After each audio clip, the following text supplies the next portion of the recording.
یو وسوسې ته اختیاري وسوسه وایي، بلې ته غیر اختیاري وایي. اختیاري وسوسه دې ته وایي انسان ته په زړه کې شیطان دا ور واچوي چې د پلانکۍ زنانه سره ته زنا وکړه. اوس ده دا زنا وکړه، دا د ده په اختیار کې وه. که ده دا زنا نه کولی، شیطان په ده باندې نه شوه کولی. شراب وڅکه، دا شراب که ده نه څکلی، شیطان په ده باندې نه شو څکې. دا وسوسه اختیاري ده.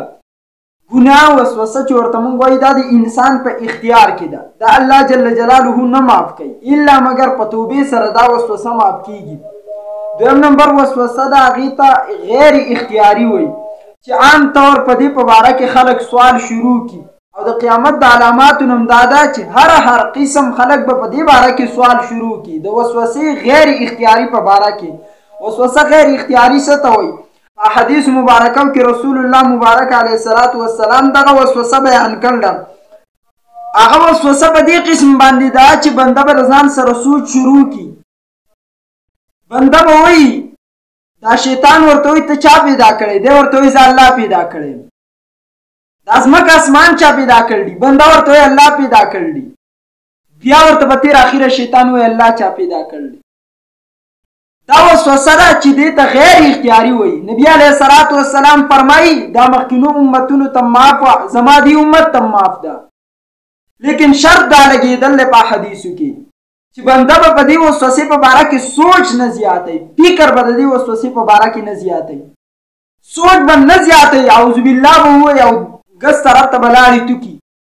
په ذکر کې به ځان مشغول کړي، حدیث مبارک کې راځي په عمل کې به ځان مشغول کړي. یو کار به شروع کړي چې د دې وسوسې نه دا بنده په امن کې کړی شي. د مولانا اشرف علي تانوي رحمت الله علیه په باره کې یو واقعه نقل کېږي. هغه ته یو کس راغی، ورته ویل حضرت جی ما ته دا وسوسه راځي، او ورته ویل ستا ایمان مضبوط دی او دا وسوسه به تا ته راځي، دا ستا ایمان مضبوط دی، د دې دلالت دی. دې په باره کې سوچ زیاتوه مه، سوچ مه کوه.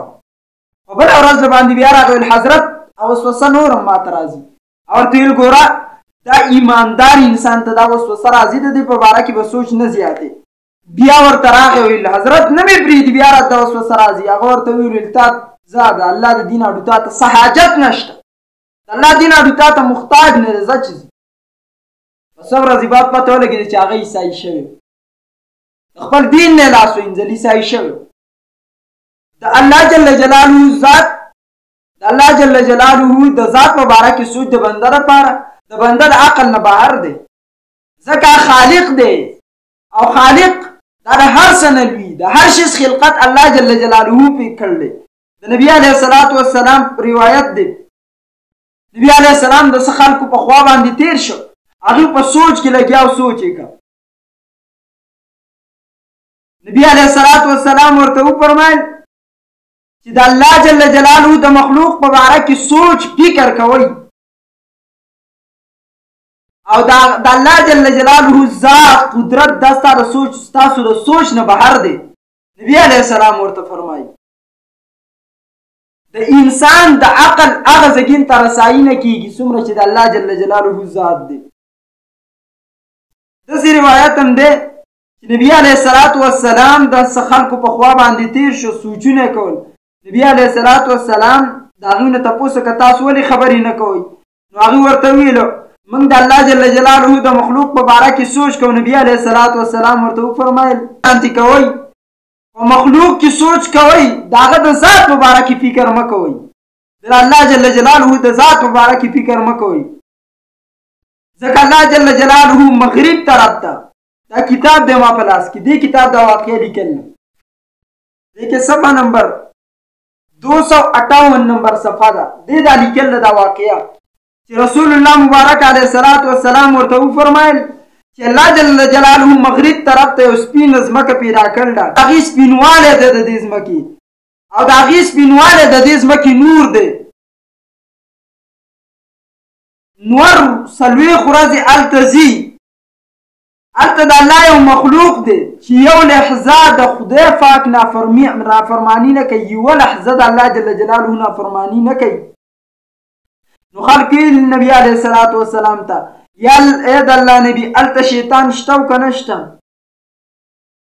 نبي علیه السلام وفرمایل هغوی دا پېژني نه چې شیطان پیدا شوی دی یا نه دی. بیا دې خلکو ورته ویلو هلته د آدم علیه السلام اولاد شته که نشته؟ نبي علیه السلام ورته وفرمایل چې هلته چاته پته هم نشته چې آدم علیه السلام پیدا شوی دی او که نه دی پیدا شوی.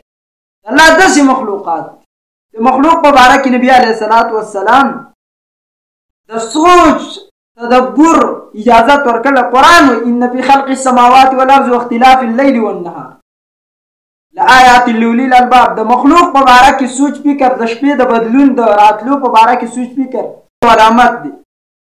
بیا غټه مسله به دې کې دا پیش کړي د انسان د خپل عقل د لوی الله جل جلاله د ذات مبارکې چلی او دا دومره کم فهمتوب کوي چې د دې په وجه باندې دا اعتراض ډېر زیات عام کوي او په دې باندې ډېر فخر کوي. زه یو سوال کوم، دنیا کې ډېر ساینسدانان دي، ډېر زیات لوی خلک ځان ته وایي.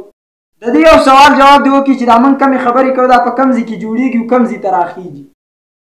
هر انسان وایي چې زه عقلمن یم، په ما کې عقل دی، د عقل دا شکل صورت وښایه که نه. هر انسان دا وایي چې هوا راله لیکن هوا چا ولیده؟ نه، په دې کې موږ عقل نه چلو، موږ صرف د الله جل جلاله په باره کې عقل چلو. عقل دې کې مو چلوه چې هوا د کم طرف نه راله، عقل دې کې مو چلوه چې اواز د کم طرف نه راخېږي. عقل د انسان په خپل ځان کې اول وچلې که خپل ځان یې معلوم کړو بیا د الله جل جلاله په باره کې عقل وچلې چې زه به د الله ذات معلوم کړم. که خپل ځان انسان نشي معلومولی د الله په باره کې بیا عقل څنګه چلی؟ د بیا د کم فهمو خلکو اعتراض دی. او چې کم کس ته دا اعتراض دا وسوسه راځي دی دې د خپل ایمان باندې خوشحاله شي، دا د ایماندار علامت دی. چېرته بددینه چرته ګناهګار فاسق چې مسجد ته نه ځي د دین غم فکر ورسنی هغه ته دا وسوسه نه راځي. دا وسوسه چې راځي دا به دینکاره کس ته راځي. روایاتو کې داسې راځي چې ان الشیطان یجري، شیطان چلیږي من الانسان مجرى الدم، په انسان کې داسې چلیږي لکه دا وینه چې په انسان کې چلیږي. شیطان خو په تا باندې خامخا غلبه کوي. ته به خپل عقل سوچ دا باریک نه ساتي، دا به مضبوط ساتي. دی ته یو پیر په باره کې راځي هغه ته د مرګ په ټیم کې 399 سوالاتو جوابات شیطان ته ورکړو.